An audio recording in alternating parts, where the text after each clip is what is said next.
The eviction notice on the kitchen counter was buried under a pile of unpaid bills, but Mark wasn't looking at the paper. He was looking at his wife, Clara, who smelled of expensive wine and a cologne that wasn't his. In the dim light of their failing Chicago apartment, the vibration of her phone against the cheap laminate table sounded like a gunshot, illuminating a message that shattered the last illusion of their marriage. It wasn't just that she was leaving him for a man with money. It was that she had already erased him from her future before he even had the chance to say goodbye. If the anatomy of a heartbreak and the cold, calculated silence of a man who decides to vanish rather than fight intrigues you, stay with me, because the most dangerous secrets are the ones we keep from ourselves until it's too late. The radiator in the corner of the living room hissed, a dying metallic breath that did nothing to combat the Chicago winter seeping through the window frames. Mark sat at the small laminate kitchen table, the surface sticky with humidity and the residue of a life that was slowly peeling apart. In front of him lay a stack of envelopes, each one a different shade of urgent, past due, final notice, immediate action required. He didn't open them. He already knew the numbers. The front door unlocked with a sharp click. Mark didn't flinch, but his shoulders tightened instinctively.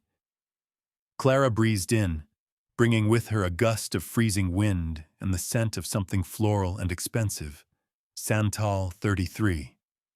It was a $60 scent on a woman who had told him yesterday they couldn't afford to fix the water heater. "You're sitting in the dark again," Clara said, tossing her keys into the bowl. She didn't look at him. She rarely looked at him these days, as if making eye contact would acknowledge the reality of the man she was married to, a 30-year-old architect whose startup had imploded, dragging their savings down with it.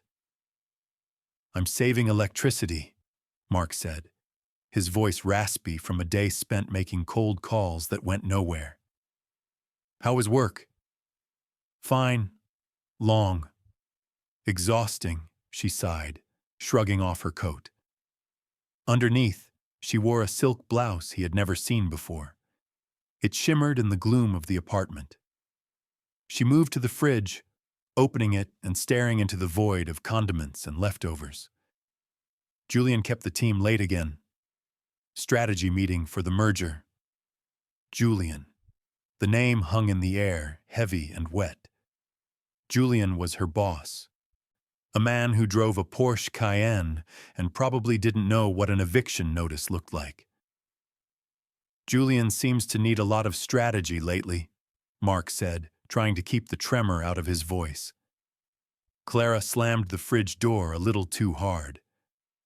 "He appreciates my input, Mark. Someone has to bring in a check, right?" The jab landed precisely where she meant it to. Mark looked down at his hands. They were rough, ink-stained, and empty. He stood up, the chair scraping loudly against the floor, and walked over to the sink to wash a glass. Clara had left her phone on the counter next to the unpaid electric bill. It buzzed. Once. Twice. Mark glanced over. The screen lit up, piercing the darkness. "Jay, the hotel room feels empty without you. I can still smell you on the pillows. Leave him tonight." The world didn't stop. The radiator didn't stop hissing. But inside Mark, something essential and structural quietly collapsed. It wasn't the rage of a telenovela. It was the cold, paralyzing clarity of a man realizing he was already a ghost in his own home. Clara turned around, a glass of water in her hand, and saw his eyes on the phone.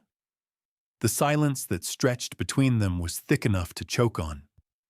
She didn't lunge for it. She didn't scream.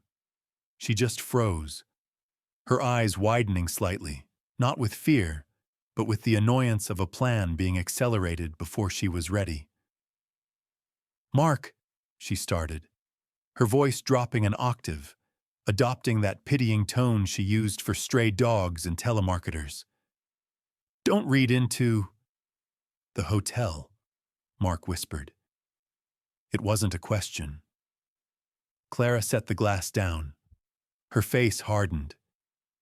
The mask of the supportive, suffering wife slipped off, revealing the exhaustion and contempt underneath. I can't do this anymore, Mark. Look around us. Look at this place. I'm drowning here. I'm 32 years old, and I'm hiding from the landlord. So Julian is the life raft? Mark asked, leaning against the counter for support. Julian is a future, she said, cruel in her honesty. You're just a hole I keep throwing money into. I was going to tell you. I was just waiting for the right time. To what? To pack my bags for me? To make sure you wouldn't starve, she snapped. I care about you, Mark. I do. But I don't respect you anymore. I can't sleep next to a failure. She grabbed her phone, the screen still glowing, and turned toward the bedroom. I'm taking a shower. Then I'm going to sleep. We can discuss the logistics in the morning. I'm too tired to fight. She walked away, closing the bathroom door. The lock clicked. Mark stood alone in the kitchen. The hum of the shower started, masking the sounds of the city outside. He looked at the eviction notice. He looked at the wedding ring on his finger. A simple band of white gold, scratched and dull. Logistics. That's what he was to her now. A logistical problem to be solved before she could upgrade her life. He walked to the closet and pulled down his old duffel bag. He didn't pack clothes. He packed his sketchbooks, his laptop, and his passport. He walked back to the kitchen, slid the ring off his finger, and placed it directly on top of the notice. He didn't write a note. Words were currency, and he was broke. Mark put on his coat, opened the front door, and stepped out into the biting Chicago wind. He didn't lock the door behind him. It wasn't his home anymore. The wind off Lake Michigan was a physical assault, a razor-sharp gust that cut through Mark's thin wool coat. But he welcomed the pain. It was grounding. It was real. Unlike the last 5 years of his marriage, the cold didn't lie to him. Mark walked 3 blocks before he stopped under the flickering yellow sodium light of a bus shelter. The street was deserted, save for a snowplow rumbling in the distance, scraping the asphalt with a rhythmic, grinding screech. He reached into his pocket and pulled out his phone. It was an older model, the screen cracked in the corner, another testament to their financial struggles. Another thing Clara had looked at with disdain. It vibrated in his hand. A notification. Probably Clara asking where the towels were, or perhaps a bill collector auto-dialing at an ungodly hour. He didn't check. Mark walked to the storm drain at the curb. He didn't throw the phone, he dropped it. He watched it slip through the iron grate and splash into the freezing sludge below. The light from the screen remained visible for a fraction of a second, glowing underwater like a drowning eye before winking out. With that, Mark Vance ceased to exist. There was no GPS to track him, no digital footprint to follow. He had $80 in cash in his wallet and a maxed-out credit card he had no intention of ever paying. He turned his collar up against the snow and boarded the approaching night bus, not caring where it was headed, as long as it was away. Back in the apartment, the steam was beginning to dissipate from the bathroom mirror. Clara wrapped a plush white towel around her hair, humming a low, tuneless melody.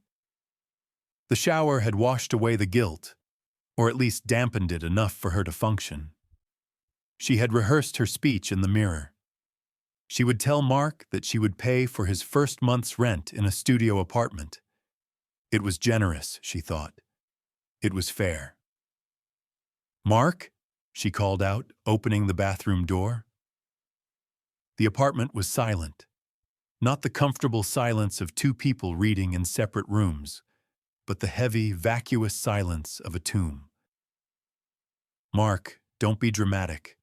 We need to talk about the lease," she said, her voice tightening with irritation as she walked into the living room. She expected to find him sulking on the sofa.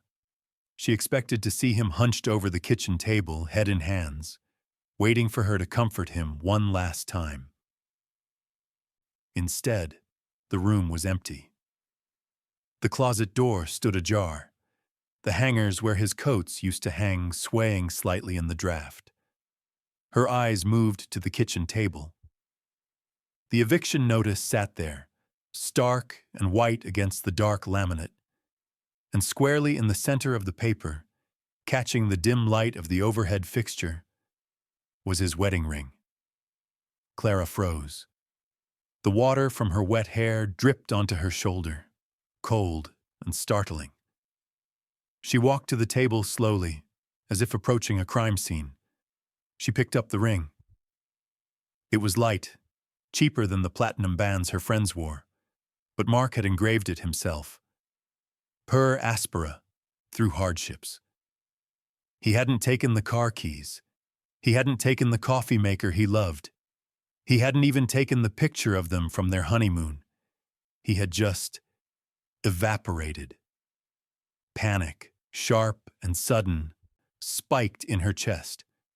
She grabbed her own phone and dialed his number. "The number you have dialed is not available."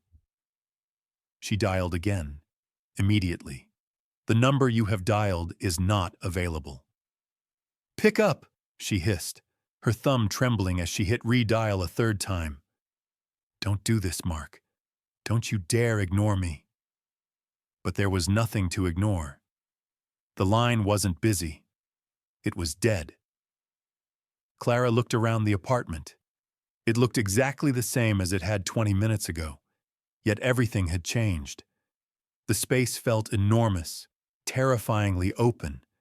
She had wanted him gone, hadn't she? She had wanted space. She had wanted to start her new life with Julian without the anchor of Mark's failures dragging her down. So why did the room feel less like a fresh start and more like a vacuum? She went to the window and looked down at the street. The snow was falling harder now, covering the sidewalks in a pristine white sheet. There were no footprints. The wind had already swept them away. For the first time since she started sleeping with Julian, Clara felt a true, bone-deep shiver that had nothing to do with the temperature. She realized then that Mark hadn't just left her. He had denied her the ending. He had denied her the chance to be the victim of his anger or the benefactor of his transition. He had simply removed himself from the narrative, leaving her alone with the eviction notice and a ring that felt like ice in her palm. She was free, and it felt terrified. As the bus rumbled onto the highway, heading toward the interstate that would take him out of Illinois, Mark stared at his reflection in the dark glass. He looked tired. He looked broken. But as the city lights of Chicago faded into the blur of the blizzard behind him, he felt the first stirrings of something he hadn't felt in years. He was no longer a husband. He was no longer a debtor. He was a blank slate. The architect was ready to draft a new blueprint. The transition from poverty to luxury happened in the span of an afternoon, executed with the ruthless efficiency that defined Julian's entire life. There were no cardboard boxes for Clara this time, no taping up fraying edges or renting a U-Haul. Instead, a team of movers in matching charcoal uniforms swept through the old apartment, packing her belongings into crates lined with protective foam. Clara stood by the window of the empty living room, watching the dust motes dance in the afternoon sun. The eviction notice was gone, swept away with the trash, but the rectangular pale spot on the wall where their wedding photo had hung remained, a ghost of the marriage she had dissolved. "Ready to go, babe?" Julian appeared in the doorway. He looked impeccable in a navy cashmere coat, checking his watch as if her emotional goodbye to the apartment was a scheduled meeting running overtime. "The car is downstairs. I made reservations at Alina for 8. "Just a second," Clara said, her voice sounding thin in the hollow room. She looked at her phone. Still nothing. No angry texts, no pleading voicemails, no emails begging for closure. Mark hadn't just left. He had scrubbed himself from the earth. His social media accounts were deactivated. His phone number was reassigned. It was as if he had never existed at all. "He's not coming back, Clara," Julian said, his tone softening slightly, though his eyes remained cool. He walked over and placed a hand on her shoulder. The weight of it felt heavy, possessive. "You need to stop checking. He was a sinking ship. You did the right thing by getting off before you drowned." "I know," she lied. She didn't feel like a survivor. She felt like a fugitive. They took the elevator down to the waiting black SUV. As the city blurred past the tinted windows, transitioning from the grimy streets of their old neighborhood to the gleaming steel canyons of the Gold Coast, Clara forced a smile. This was what she wanted. This was the security she had prayed for during those nights when the heat was cut off. Julian's penthouse was a masterpiece of modern design, floor-to-ceiling glass, Italian marble, and art that cost more than Mark used to make in a year. It was breathtaking. It was also incredibly cold. That evening, at dinner, Julian held court with 2 of his business partners. The table was set with crystal and silver.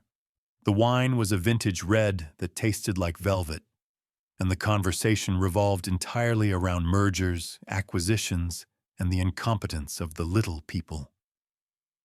"So, the ex-husband finally got the hint?" one of the partners asked, chuckling as he cut into his steak. "What was he again? A draftsman?" "An architect," Clara corrected instinctively, then bit her lip. Julian laughed, a sharp, barking sound. "A dreamer, really. The kind who thinks buildings are about souls rather than square footage. He couldn't pay the rent, but he had plenty of vision. Clara is better off. She needs a man who lives in the real world." Clara took a long sip of wine. She should have agreed. She should have joined in the mockery to solidify her place at this table. But the image of Mark's hands, rough, ink-stained, working late into the night under a single lamp, flashed in her mind. He had failed, yes. But he had never looked at her the way Julian was looking at her now, like an acquisition. A trophy to display on his arm to prove he could take whatever he wanted. "He's gone," Clara said quietly. "Let's not talk about him." Later that night, lying in Julian's king-sized bed with sheets that felt like spun silk, Clara stared at the ceiling. Julian was asleep beside her, his breathing rhythmic and untroubled. The silence in the penthouse was different from the silence in the old apartment. There, the silence had been filled with the unspoken tension of financial ruin. Here, the silence was sterile. It was the silence of a vacuum. She reached for her phone on the nightstand, dimming the brightness to the lowest setting. She typed Mark's name into a search engine for the 100th time. No results found. She felt a phantom ache in her chest. If he had screamed at her, if he had called her names, she could have labeled him the villain. She could have justified her betrayal as an escape from a toxic man. But his silence stripped her of that defense. His silence told her that she wasn't worth the energy of an argument. Clara turned over, putting her back to Julian. She had the money. She had the view. She had the warmth. But as she closed her eyes, she realized that for the first time in her life, she was truly homeless. 5 years is a long time in a human life, but in the life of a building, it is merely the blink of an eye. Mark stood on the 14th floor of the unfinished Himmel Tower in Berlin, the wind whipping through the open steel skeleton with a ferocity that would have made the old Mark shiver. M.R. Vance, however, stood perfectly still. He wore a bespoke charcoal overcoat that cost more than the debts he had once fled from. His hair was shorter, styled with severe precision, and his face had lost the soft, apologetic roundness of his youth. In its place were sharp angles and a beard trimmed to geometric perfection. He didn't look like a man who had vanished. He looked like a man who had been carved out of the very granite he now commanded. "Herr Vance," a nervous project manager stammered behind him, clutching a tablet. "The glazing contractors are asking for an extension. The winter storms." Mark turned slowly. He didn't raise his voice. He didn't need to. The timeline is not a suggestion, Klaus. It is a constraint. Architecture is the art of mastering constraints. If they cannot install the glass in the wind, find me men who can. Or I will find a new firm by noon. Klaus nodded frantically and scurried away. Mark turned back to the gray skyline. He had spent the last 60 months rebuilding himself with the same ruthless efficiency he applied to his blueprints. He had started as a ghost in London, working under a pseudonym, taking on the jobs no one wanted, renovating bomb shelters, reinforcing seawalls. He worked 18-hour days, silencing the memories of Chicago with the roar of jackhammers and the scratching of graphite on paper. He had learned that the world didn't respect kindness. It respected leverage.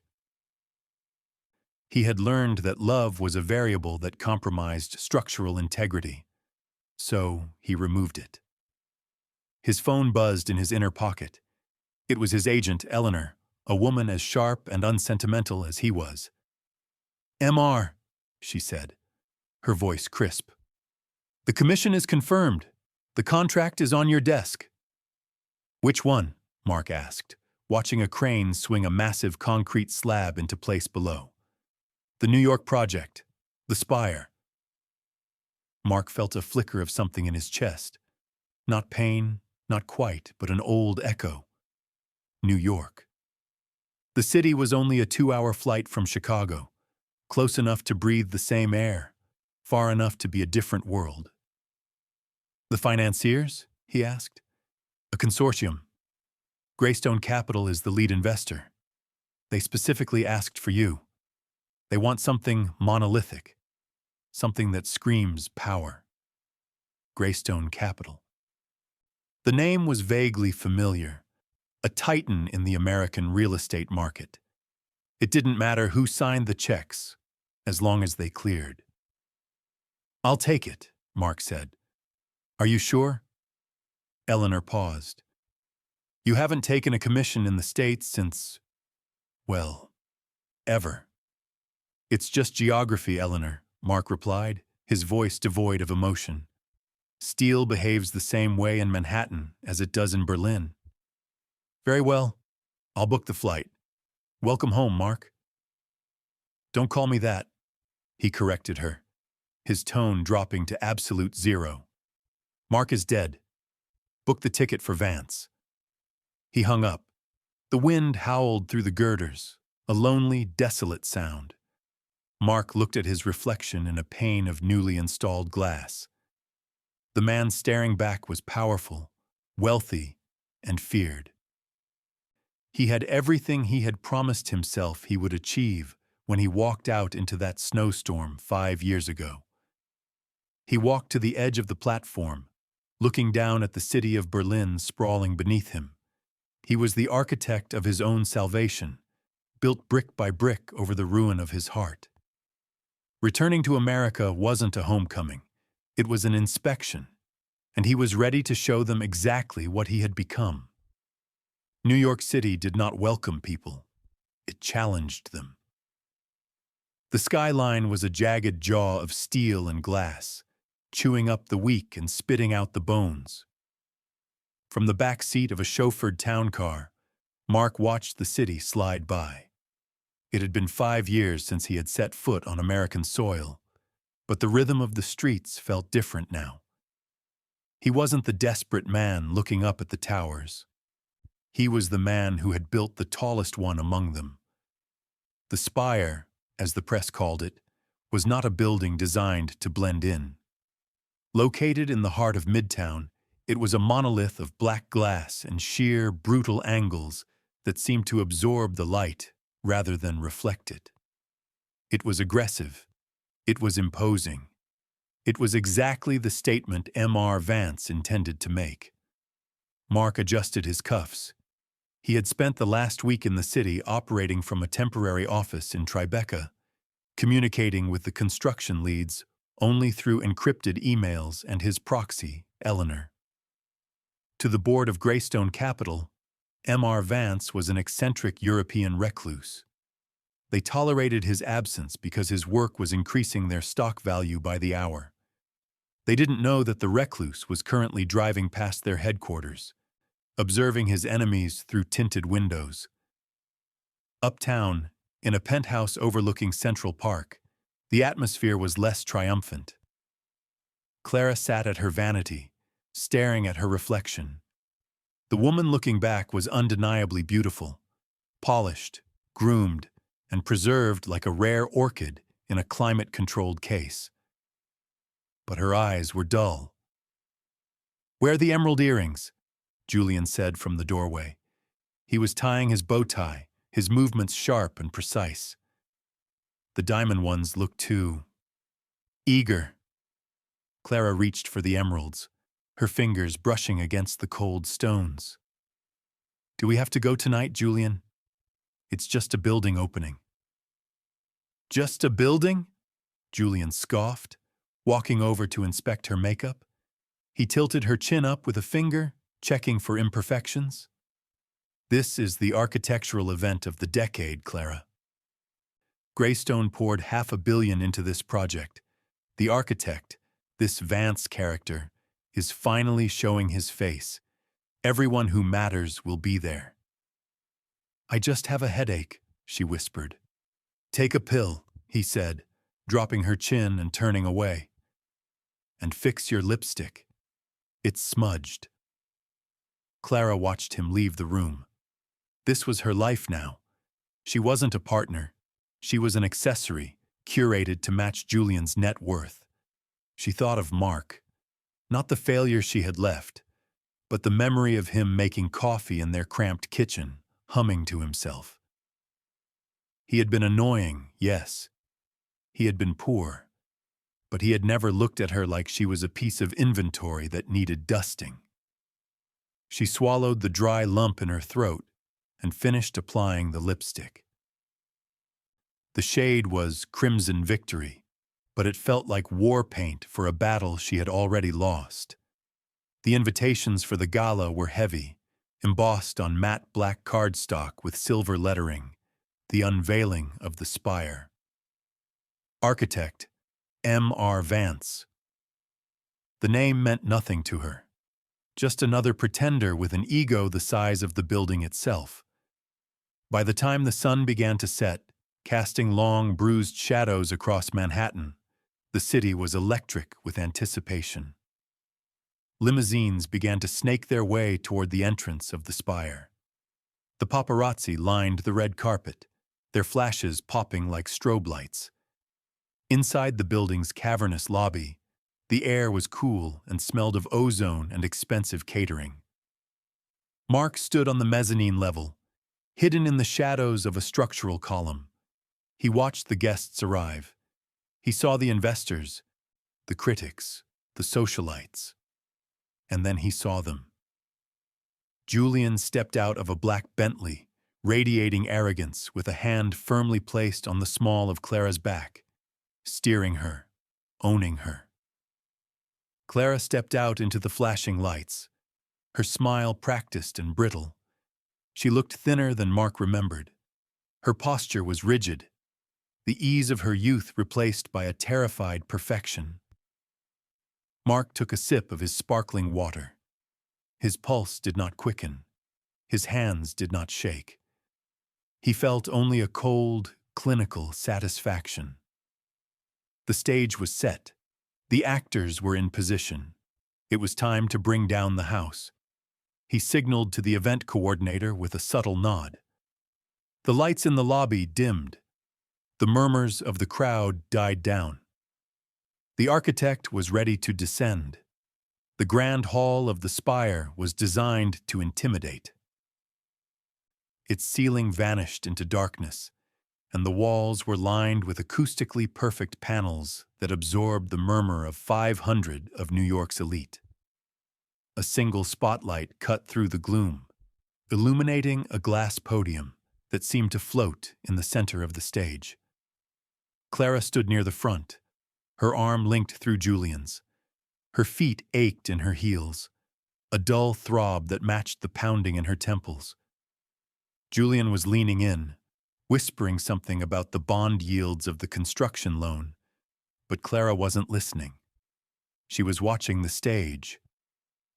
A strange, irrational dread had settled in her stomach, heavy and cold like a stone. "Ladies and gentlemen," a voice boomed over the speakers, silencing the room. "The visionary behind the spire. Please welcome M.R. Vance." The applause was polite, restrained, the sound of money acknowledging money. A figure emerged from the wings. He moved with a predatory grace, his footsteps silent on the polished floor. He stepped into the circle of light. Clara felt the air leave her lungs. It wasn't the beard, though that was new. It wasn't the expensive Italian suit that fit his broad shoulders, as if it were a second skin. It wasn't even the way he held himself. Tall, dominant, utterly at ease. It was the eyes. Mark looked out at the crowd, and for a terrifying second, Clara thought she was hallucinating. The man standing there was Mark, but he had been stripped of everything that made him Mark. Gone was the hesitation, the softness, the eager-to-please smile that used to apologize for taking up space. This man didn't apologize. He occupied the space as if he owned the very air they were breathing. "Architecture," Mark began, his voice amplified, deep and resonant, "is not about shelter. It is about endurance." Beside her, Julian stiffened. He squinted at the stage, a frown creasing his forehead. "He looks familiar," Julian muttered, more to himself than to her. "Where have I seen him?" Clara couldn't speak. Her hand gripped Julian's forearm so hard her knuckles turned white. She wanted to say his name, but her throat had closed up. "It's him," she screamed internally. "It's the man I left to freeze." "We build," Mark continued, his gaze sweeping over the audience, disjointed and cool, "because everything else in this life is temporary. People leave, fortunes fade, promises are broken, but stone remembers." He was speaking to the room, but Clara felt every word as a physical blow. He was talking about them. He was talking about the eviction notice, the ring on the table, the silence. But he wasn't saying it with anger. He was saying it with the detached authority of a professor explaining a history lesson. Then it happened. Mark stopped pacing. He stood center stage, his hands resting lightly on the podium. He looked down at the front row. He looked past the board members of Greystone Capital. He looked past the mayor. He looked directly at Clara. Time seemed to warp. The sounds of the room, the clinking of glasses, the whispers, faded into a dull roar. Clara stared back, her eyes wide, pleading, terrified. She waited for him to sneer. She waited for him to point a finger. She waited for the rage she deserved. But Mark didn't rage. He simply looked at her. His expression was unreadable, a mask of smooth, indifferent marble. And then, slowly, deliberately, he nodded. It was a small gesture, a polite acknowledgement of a stranger in the crowd. "I see you," the nod said, "and you are nothing to me." He turned his eyes away effortlessly, back to the investors, and continued his speech. "This building stands because I removed the weak points in the foundation," Mark said. "I removed what could not hold the weight." Clara swayed. The room spun. "Clara?" Julian whispered, looking down at her, annoyed. "You're shaking. Stop it. You're making a scene." "It's Mark," she choked out, the whisper barely audible. "What?" "That's Mark," she said, her voice trembling, bordering on hysteria. "That is my husband." Julian looked back at the stage, at the powerful, imposing figure of M.R. Vance, who was currently receiving a thunderous round of applause. He looked back at Clara, his face twisting into a sneer of disbelief. "Don't be ridiculous," Julian hissed. "That man is a king. Your husband was a beggar." Clara looked at the man on stage, the man who had rebuilt himself out of the wreckage she caused, and realized with a sickening clarity that they were both right. The Mark she knew was dead, and the man on stage had just buried him. The applause inside the grand hall was deafening, a roar of approval that felt like a physical weight pressing against the glass. But out on the terrace, 80 stories above the street, the wind sheared the sound away, leaving only the low, constant hum of the city below. Mark stood at the railing, a crystal tumbler of scotch in his hand. He wasn't drinking it. He was simply holding it, watching the amber liquid catch the lights of the empire he had conquered. He knew she would come. He had calculated the probability just as he had calculated the wind load on the building's stabilizers. The heavy glass door behind him hissed open. The click of heels on the slate tiles was frantic, uneven.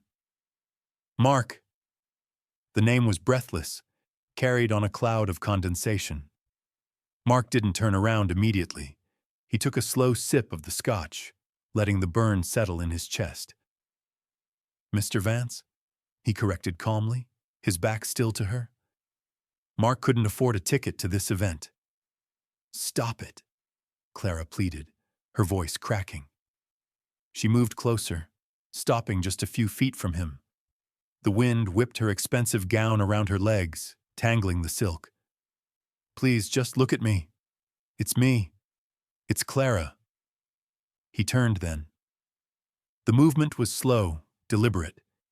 He leaned back against the railing, crossing his ankles, looking at her not with the longing she remembered, but with the dispassionate gaze of an appraiser looking at a flawed antique.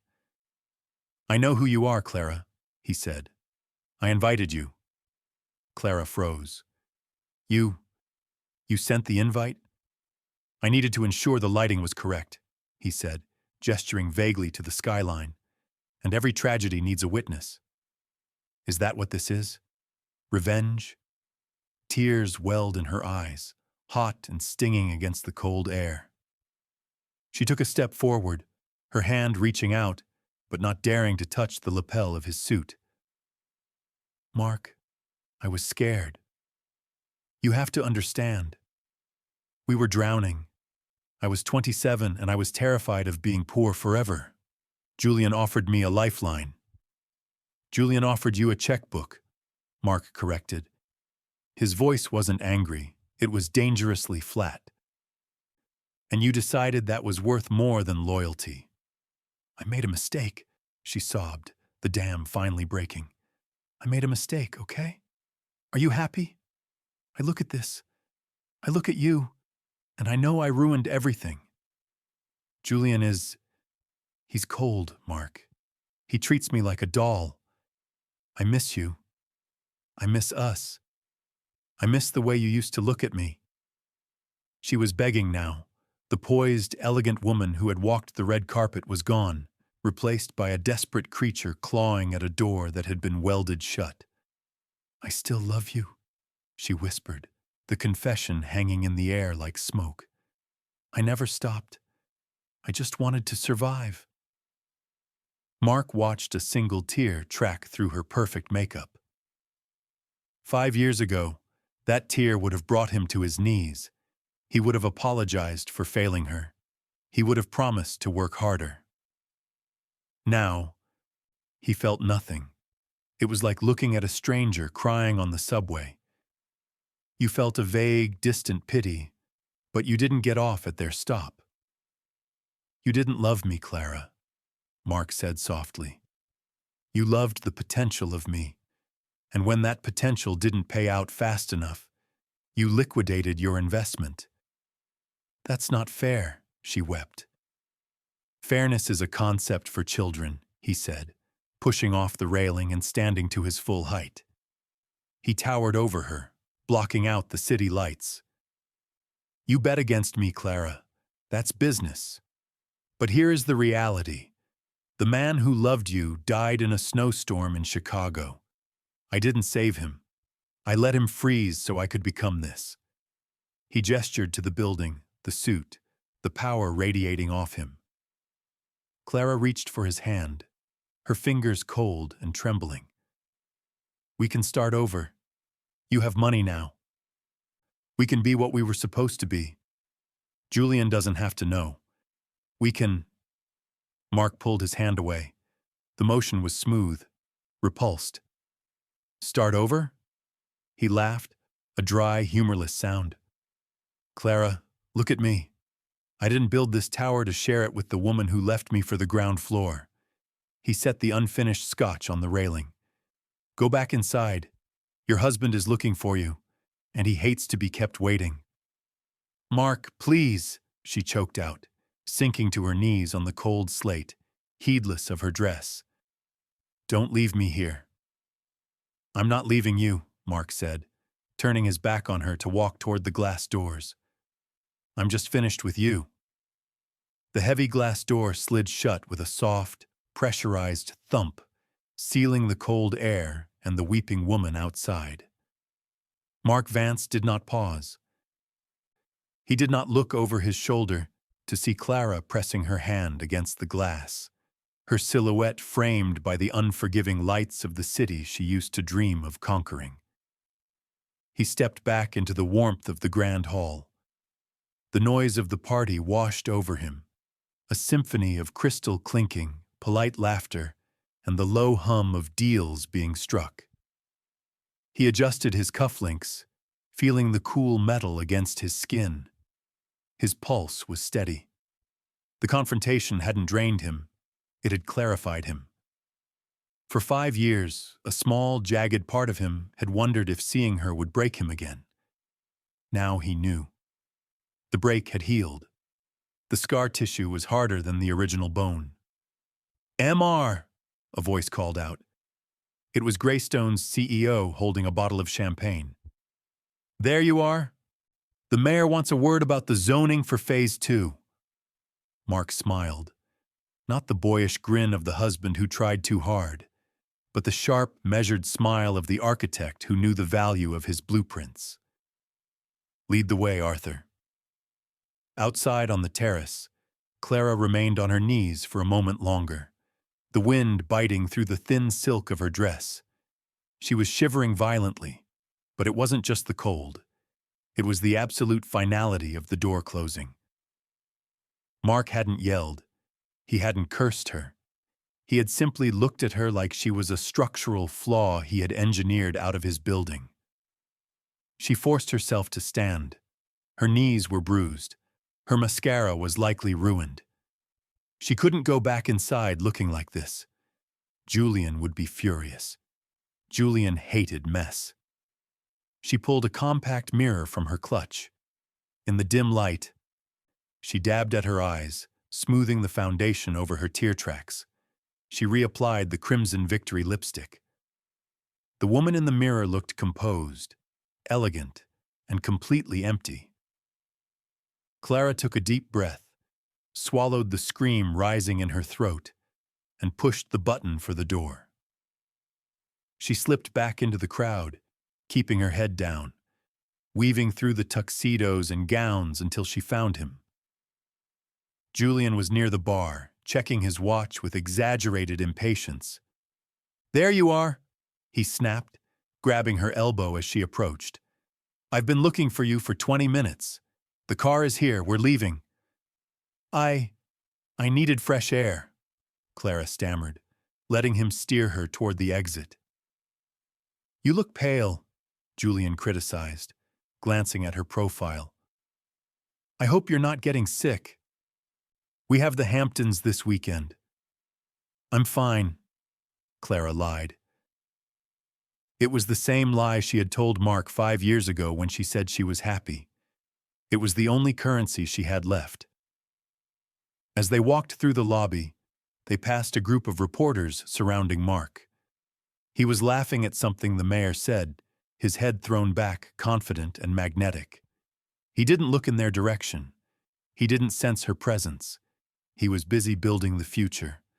Julian guided her out into the cool night air where the Bentley was idling. The driver opened the door. Clara slid into the leather seat, the interior smelling of new car and indifference. As the car pulled away from the curb, merging into the river of traffic, Clara turned her head to look back.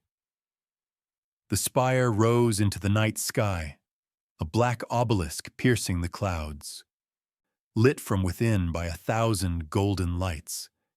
It was beautiful. It was terrifying.